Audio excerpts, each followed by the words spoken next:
This story is titled, My Sister and Her Husband Moved In with Our Parents and Are Furious. I refused to babysit their kids while they went on a vacation. Hey everyone! Before we jump into today's video, I need your help. We've noticed the channel is losing some traction, and subscribing is one of the best ways you can support us. It's quick, free, and it helps us keep bringing you awesome content. Your support means the world. Let's keep this channel growing together. Thanks so much. Now let's start the video. Hey everyone, I've been lurking here for a while, but after everything that's gone down, I need to get this off my chest. So here goes. I'm Hannah, 22, and fresh out of college with a degree in finance. For as long as I can remember, I've been the one with a plan. Graduate high school, get into a good college, land a decent job, and move out. It seemed simple enough, right? Well, life had other ideas. I graduated, got my degree, and then found myself right back where I started. My parents' house in a small Ohio town. Don't get me wrong, I love my parents, Lisa and Gary. They're good people who worked hard to give me and my sister Jessica a stable life. But moving back home wasn't exactly the dream I'd been chasing for 4 years. The plan was to stay with them temporarily, just a few months while I job hunted and saved up enough to get my own place. It seemed logical. No rent, free food, and a chance to regroup while I figured out my next steps. I convinced myself it was a smart move, even if it stung my pride a little. At first, things went smoothly. Within a week, I landed a job as an analyst for Weston Group. It's a mid-sized firm that focuses on financial planning for small businesses. The pay wasn't amazing, but it was steady, and the benefits were decent. I came home that evening feeling like I'd taken my first big step toward independence. Mom was in the kitchen making dinner, and Dad was watching TV in the living room. I grabbed a plate of food, sat down at the table, and shared the news. "I got the job," I said, grinning. "I start Monday." For a second, I thought they'd be excited. I expected some congratulations, maybe even a, "we're proud of you." Instead, they exchanged the look. You know the one. The kind of silent communication parents have when they're about to drop something you don't want to hear. Mom set her fork down and smiled tightly. "That's great, Hannah. Really. We knew you'd find something quickly." "But," Dad chimed in, "we've been meaning to talk to you about something." My stomach dropped. This wasn't going to be good. Mom sighed and folded her hands on the table. "With my arthritis getting worse, I've had to cut back my hours at the library. And your dad's hours at the auto shop have been reduced. They're talking about more layoffs, too." "And?" I asked, though I already knew where this was headed. "We could use some help with the bills," Mom said, giving me an apologetic smile. "Just until things stabilize. You wouldn't have to pay rent or anything. It's just the utilities and groceries have been harder to manage." I sat there, staring at my plate. When I moved back, I figured I'd pitch in here and there, maybe cover my own expenses. But this was more than I expected. Still, these were my parents. They'd always supported me, and they weren't asking for much. "Yeah, of course," I said, forcing a smile. "It's the least I can do." Looking back, that was the moment I should have set boundaries. But guilt is a powerful thing. For the next few months, life settled into a routine. I'd wake up, go to work, come home, and crash. I handed over a good chunk of my paycheck each month for bills, groceries, and whatever else my parents needed. On top of that, I took over small tasks they said they didn't have time for, like running errands for Mom when her arthritis flared up, or fixing Dad's Excel sheets because he wasn't a computer person. It wasn't just money, it was time, energy, and patience I hadn't planned on giving. At first, I told myself it was temporary, just a little help for my parents, who'd always been there for me. But as time went on, I started noticing little things. If I mentioned wanting to save for my own place, Mom would sigh dramatically and say, "It must be nice to think about moving out when the rest of us are struggling to get by." Dad wasn't much better. Anytime I spent money on myself, like when I bought new work clothes, he'd shake his head and mutter, "Some people have no idea how hard it is to make ends meet." It wasn't just the guilt trips. It was the complete lack of acknowledgement for everything I'd given up. My friends had stopped inviting me out because I could never afford to join them. My dream of moving to the city faded a little more every month as my savings account refused to grow. And when I told Mom I was considering taking a second job to save faster, her only response was, "Well, just don't let it interfere with what we need." That stung. What we need? I was pouring everything I had into holding this household together, and somehow it still wasn't enough. But I thought it wasn't malicious exactly. They weren't mean or demanding. But the guilt trips were subtle and constant, like water dripping on a rock. Meanwhile, I started feeling stuck. I'd originally planned to stay 3 months, 6 at most. But the more I helped out, the more they seemed to rely on me. The bills kept coming. and I kept paying, all while my dream of independence slipped further and further away. Still, I told myself it was temporary. I just needed to save a little more, and then I'd be out. I even started looking at apartments in the city, imagining what it'd be like to have a space of my own. But before I could take that next step, life threw me another curve. It was a Friday evening in late spring. I'd just gotten home from work and was looking forward to a quiet night of Netflix and leftovers. Mom was in the kitchen, and Dad was outside tinkering with the lawnmower. Everything seemed normal until the doorbell rang. I opened the door to find my older sister Jessica standing there, looking frazzled. Behind her was Ryan, her husband, hauling in suitcases. Their two kids, Lily, 5, and Benji, 3, were running around the yard like sugar-fueled tornadoes. "Surprise!" Jessica said with a big fake smile. I just stood there for a second, unsure what to say. Behind her, Ryan looked exhausted, lugging in suitcases and a duffel bag. "What's going on?" I finally asked, stepping aside as Jessica brushed past me like she owned the place. "We need a place to stay for a little while," she said, already heading for the living room. She plopped down on the couch and sighed dramatically. Ryan's consulting gig ended, and with my boutique slowing down, it's been hard to keep up with the rent. You know how it is. Except I didn't. I had no idea how you let things get bad enough to pack up your entire family and show up unannounced at someone else's house. Ryan finally made it through the door, his arms full. "Hey, Hannah," he muttered, barely making eye contact before heading upstairs with the bags. I was still standing there, frozen, when Mom rushed in from the kitchen, wiping her hands on her apron. "Oh, my babies are here!" she exclaimed, pulling Jessica into a hug. "You poor things. You've been through so much. Don't you worry. We'll take care of everything." Dad came in a minute later, carrying Benji under one arm like a football.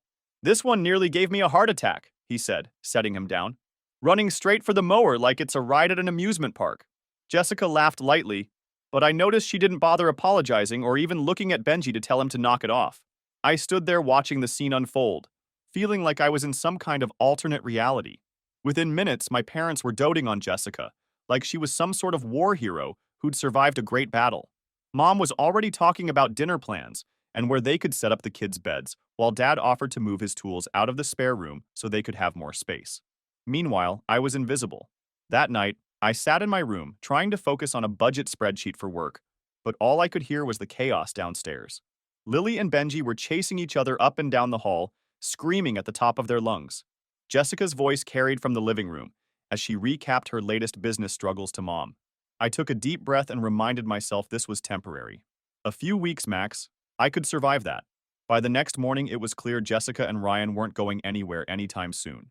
They unpacked every suitcase, filled up the closet in the spare room, and even commandeered a shelf in the pantry for the kids' snacks. And somehow, without anyone saying it outright, I became the designated babysitter. It started small. Jessica would casually ask me to keep an eye on Lily and Benji, while she and Ryan ran to the store. "It'll just be an hour," she'd say, already grabbing her purse. But that hour always turned into 2 or 3. The weekends were worse. I'd wake up on Saturday mornings hoping to relax, maybe catch up on some reading or Netflix, only to find Jessica and Ryan already dressed to go out. "We're meeting friends for brunch," Jessica would announce, handing me a list of kid-friendly activities she'd printed from the internet. "We shouldn't be too long." By not too long, she meant most of the day. The first time I tried to push back, Jessica acted like I'd just suggested leaving the kids in a ditch. "Hannah, it's just brunch. You don't even have plans. What's the big deal?" "I was planning to spend the day catching up on work," I said, pointing to my laptop. Jessica rolled her eyes. "You're just sitting there on your computer anyway. Can't you do that with Lily and Benji in the room?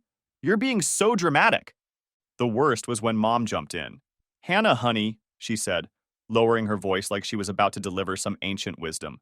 "Jessica works so hard, and she deserves a little break now and then. You're young. This shouldn't be that hard for you." "I work hard too," I shot back, but Mom just waved me off. "Of course you do, but you're single, sweetie. You don't understand how much pressure comes with having a family to take care of. It was like my own struggles didn't even count because I didn't have a husband and kids to stress over." No matter what I said, it always came back to how much harder everyone else had it. If I tried to set boundaries, I was being selfish. If I asked for a little space, I was making it all about me. And when Jessica and Ryan came home from their endless brunches or errands, they'd act like they'd just run a marathon. "You don't know what it's like out there," Ryan once said, flopping onto the couch like he'd spent the day digging trenches instead of sipping mimosas. It's exhausting. I wanted to scream. I didn't know what it was like. I just spent 6 hours stopping Benji from eating Play-Doh while Lily demanded a snack every 5 minutes. But of course, if I brought that up, I was complaining too much. I spent those Saturdays watching Bluey and trying to stop Benji from throwing blocks at my face, while Lily demanded snacks every 5 minutes. Mom and Dad conveniently disappeared during these marathon babysitting sessions, claiming they had errands to run or projects to finish in the garage. When I brought it up to Jessica later, she rolled her eyes. Hannah, they're just kids. It's not that hard. Not that hard? Easy for her to say when she wasn't the one scrubbing crayon marks off the walls or trying to explain why eating Play-Doh isn't a good idea. The worst part was how little anyone seemed to appreciate what I was doing. Every time I brought it up, Jessica acted like I was being dramatic. Ryan barely spoke to me unless he needed something, and Mom and Dad seemed to think this was all perfectly normal. "You're such a big help," Mom said one evening when I mentioned how tired I was. "It's good practice for when you have kids someday." The constant guilt trips were starting to wear me down.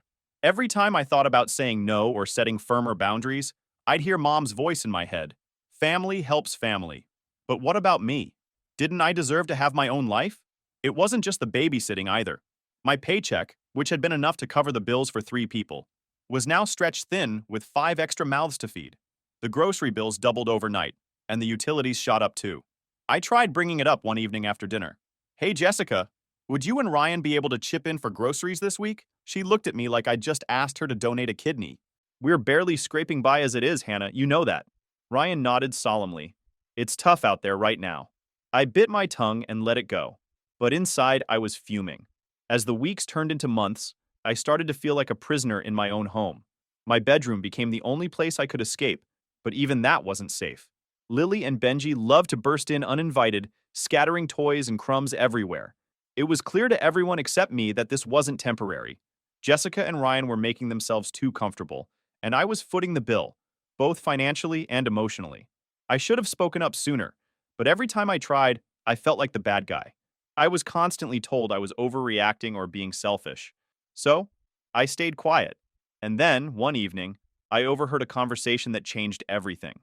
I wasn't trying to eavesdrop, but when you live in a house full of people who don't know the meaning of indoor voice, it's impossible not to overhear things. I was sitting in my room one evening, scrolling through job postings, anything to distract myself from the chaos downstairs, when I caught the tail end of a phone call Mom was having. "Yes, we're all going to Florida next weekend for Mary's retirement celebration. It'll be so nice to have the whole family together for a proper send-off," Mom said with excitement. I froze. Florida? Retirement celebration? Whole family? I got up and walked into the hallway, craning my neck to see if I'd misheard. Mom was still on the phone, pacing the kitchen with her back to me. "Of course, Hannah will be here to watch the kids. It just makes sense. No point in dragging them along to something they wouldn't enjoy." Ah, there it was. The whole family would be going to Florida, except for me. Apparently, I'd already been volunteered to stay behind and play nanny. I went back to my room thinking how they could just forget me. The more I thought about it, the angrier I got. It wasn't just the fact that I hadn't been told about the trip. It was that they didn't even think to include me. I wasn't invited, wasn't asked if I could babysit, and wasn't even given a heads up. They just assumed, because that's what my family did.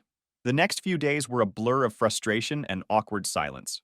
Jessica was busy shopping for vacation essentials, parading her new swimsuits and flip-flops around the house, while Lily and Benji wreaked havoc in the living room. Ryan talked nonstop about how much he was looking forward to kicking back on the beach. Mom, meanwhile, was in full-on planning mode, coordinating travel arrangements and double-checking her packing list. Dad, of course, went along with whatever she said, nodding at all the right moments, but not contributing much beyond an occasional grunt of agreement. No one mentioned the fact that I wasn't going. I tried to bring it up casually during dinner one night. "So, when were you all planning to tell me about Florida?" I asked, stabbing at my salad. Mom glanced at me, caught off guard. "Oh, I thought Jessica told you." Jessica didn't even look up from her plate. "I assumed you knew. Mom's been talking about it for weeks." "For weeks?" I wanted to scream. "Weeks, and no one thought to say anything to me?" "So, what's the plan?" I asked, forcing myself to stay calm. "You all head to Florida, and I just stay here with the kids?" "Well, yes," Mom said matter-of-factly. "It just makes the most sense. The kids wouldn't enjoy a retirement party, and someone needs to stay behind to look after them. You're so good with Lily and Benji, And it's not like you'd want to come anyway. That last part stung. Why wouldn't I want to come? I asked, trying to keep my voice steady. Jessica finally looked up, her expression somewhere between pity and irritation. It's a family trip, Hannah. Adults only. You wouldn't even know anyone there besides Aunt Mary. And it's not like you're close to her. Dad chimed in, trying to smooth things over. We just figured this was the best arrangement for everyone. You'll have the house to yourself for a few days. Peace and quiet. Was he serious? How peaceful would it be chasing after two hyperactive kids all weekend while the rest of the family sipped margaritas on the beach? I dropped the conversation after that. It was clear they'd already made up their minds, and nothing I said would change it. As the days ticked by, I felt more and more like an outsider in my own family. The excitement in the house was palpable. Jessica and Mom were constantly buzzing about outfits, itineraries, and which restaurants they'd try in Florida. Even Ryan, who rarely showed any emotion beyond mild annoyance, seemed genuinely excited about the trip. Meanwhile, I was invisible. It wasn't just the Florida trip, though. That was a pattern since we were young. Growing up, Jessica was always the star. She was the cheer captain, the one whose achievements were celebrated with balloons and banners. I was the nerd one, but that didn't mean much when Jessica's trophies lined the shelves, and her face was front and center in every family photo. Even now, years later, nothing had changed. Jessica was still the golden child, and I was still the afterthought, the one they called when they needed something, the one they relied on but never really appreciated. I tried to distract myself by focusing on work, but it was hard to concentrate with Lily and Benji constantly barging into my room or screaming at each other over toys. Jessica's version of parenting seemed to involve handing the kids an iPad and letting them run wild. Ryan wasn't much better. He'd plop himself on the couch and scroll through his phone while chaos unfolded around him. But things started to shift one afternoon when I overheard Jessica talking to Mom in the kitchen. "It's just so nice to have Hannah around," she said. "I don't know what we'd do without her taking care of the kids. She's like the glue holding everything together." That's what I was to them, a glue. Not a person with my own life and goals, but the glue holding their lives together. That was when I realized I couldn't keep doing this. I couldn't keep sacrificing my own happiness and independence for a family that took me for granted. I spent the rest of the week plotting my escape. It wasn't about revenge, it was about reclaiming my life. If they could plan a trip without telling me, then I could make plans of my own. I tried to think of where I would go, then I remembered Casey, one of my friends from college, had mentioned going camping that weekend. She and a few friends were heading to Blue Ridge Falls, and she'd invited me to join them. At the time, I'd turned her down, thinking I'd be stuck at home babysitting. But now? Now it felt like the perfect opportunity. I texted Casey that night. "Is there still room on the trip this weekend?" Her reply came almost instantly. "Of course! We're leaving early Saturday morning. You in?" I stared at my phone for a moment before typing back, "I'm in." The decision felt freeing. I was finally putting myself first. And this wasn't just a camping trip. It was a lifeline.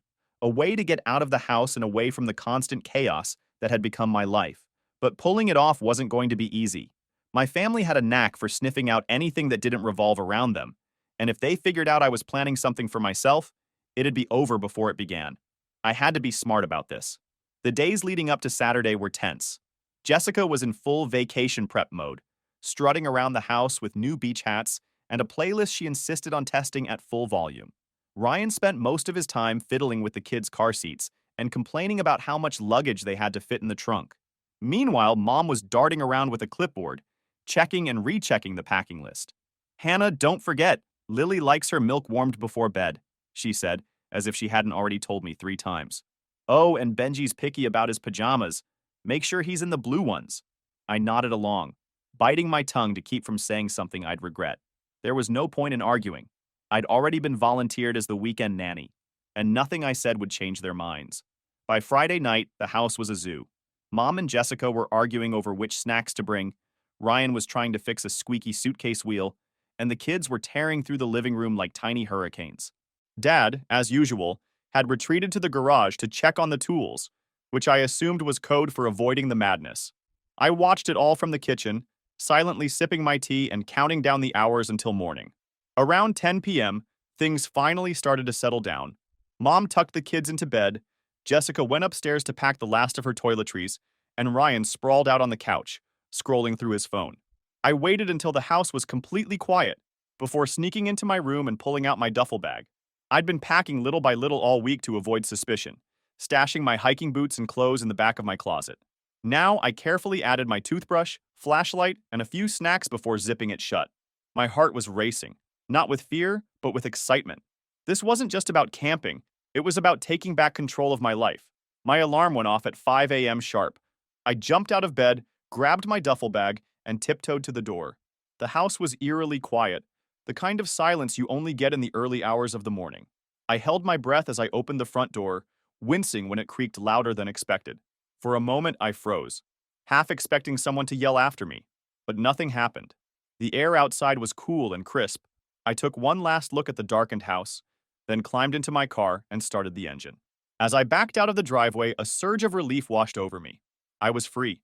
The drive to Blue Ridge Falls was peaceful, almost therapeutic. The farther I got from home, the lighter I felt. I cranked up the radio and let myself relax for the first time in what felt like months. Although I kept thinking what would be their reaction when my family woke up, I tried to distract myself and focus only on me. Casey had sent me the campsite's address, and by the time I arrived, the sun was fully up. She was already there, unloading her car and setting up her tent. "Hey, you made it!" she called out, waving as I parked next to her. "Of course," I said, "wouldn't miss it for the world." The campsite was perfect, secluded enough to feel like a true escape, but not so remote that we couldn't find a decent trail or two. Casey introduced me to the rest of the group, a mix of her college friends and coworkers. Everyone seemed laid back and friendly, the kind of people who didn't ask too many questions. We spent the morning setting up tents, gathering firewood, and figuring out which trails to explore. By midday, we were deep in the woods. It felt surreal to be surrounded by nature instead of screaming kids and constant demands. Casey and I fell into an easy rhythm, chatting about work, life, and everything in between. She didn't pry about my family, and I didn't offer much. This trip wasn't about them. It was about me. That evening, we sat around the campfire, roasting marshmallows and swapping stories. "This is exactly what I needed," I said, leaning back in my camp chair and letting the warmth of the fire wash over me. "Same," Casey agreed, tossing another log onto the fire. "We should do this more often. Just get away from everything, you know?" I nodded, staring into the flames.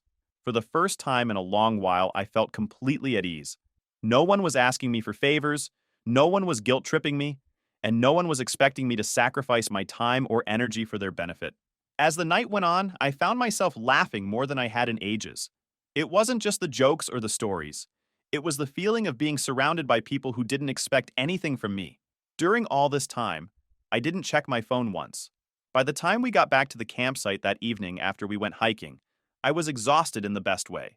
My legs ached, my face was sun-kissed, and my heart felt lighter than it had in months.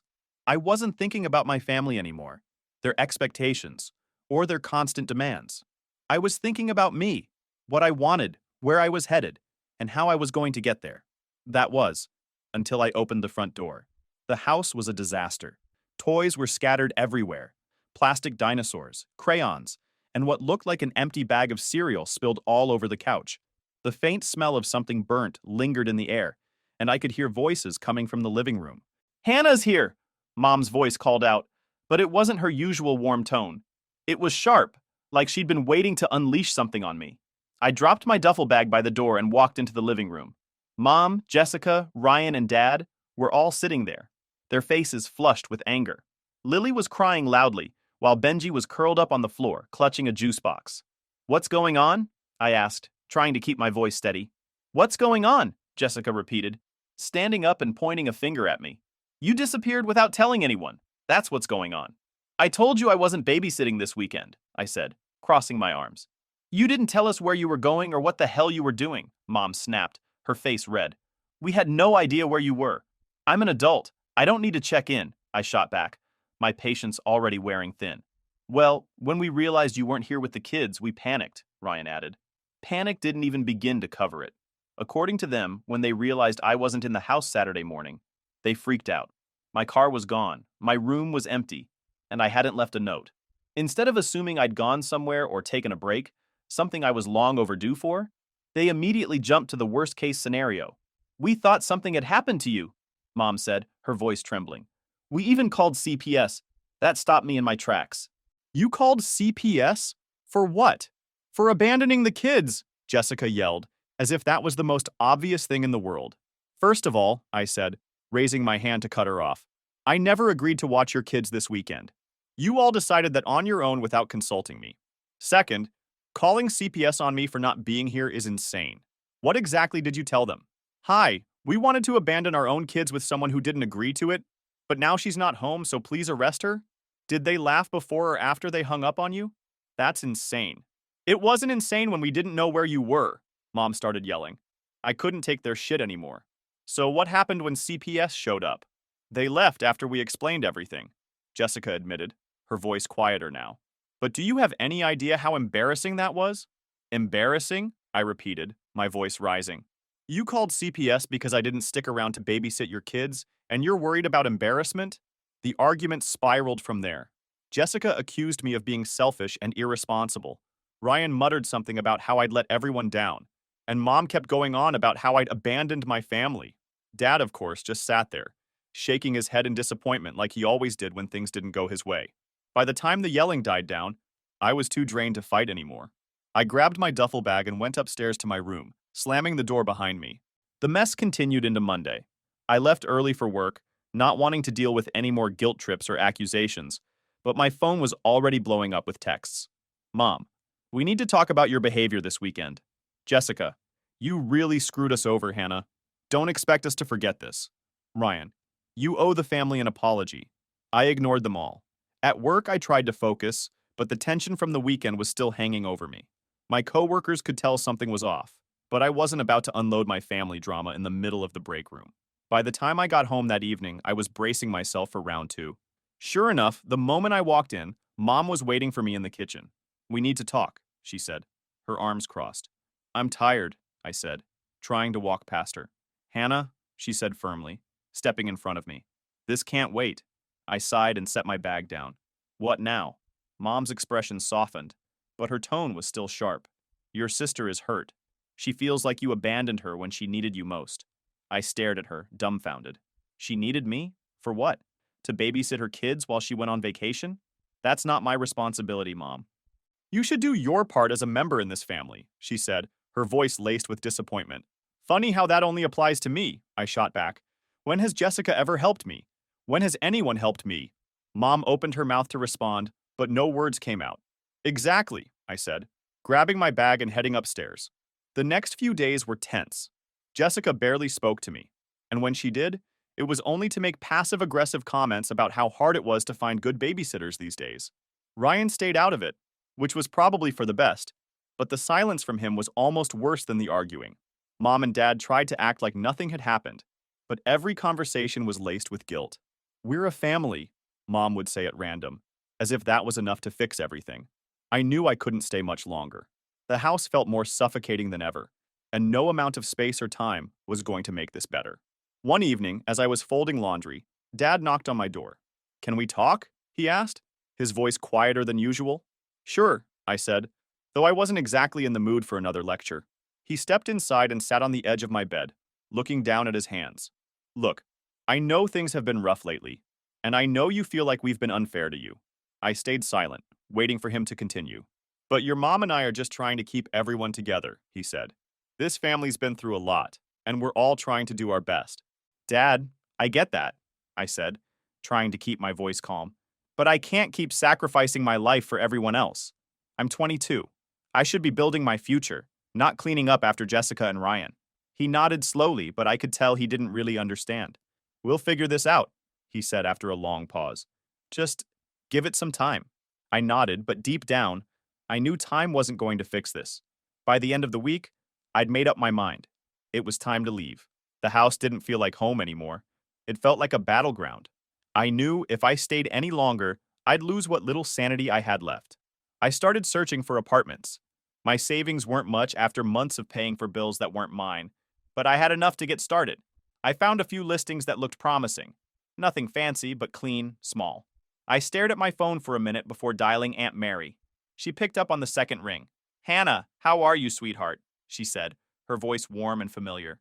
Hey, Aunt Mary, I'm okay, I guess, I replied, unsure how to start this conversation. She immediately caught the hesitation in my tone. What's going on? Is everything all right? Not really, I admitted. I don't know if you heard, but I didn't go to your retirement trip.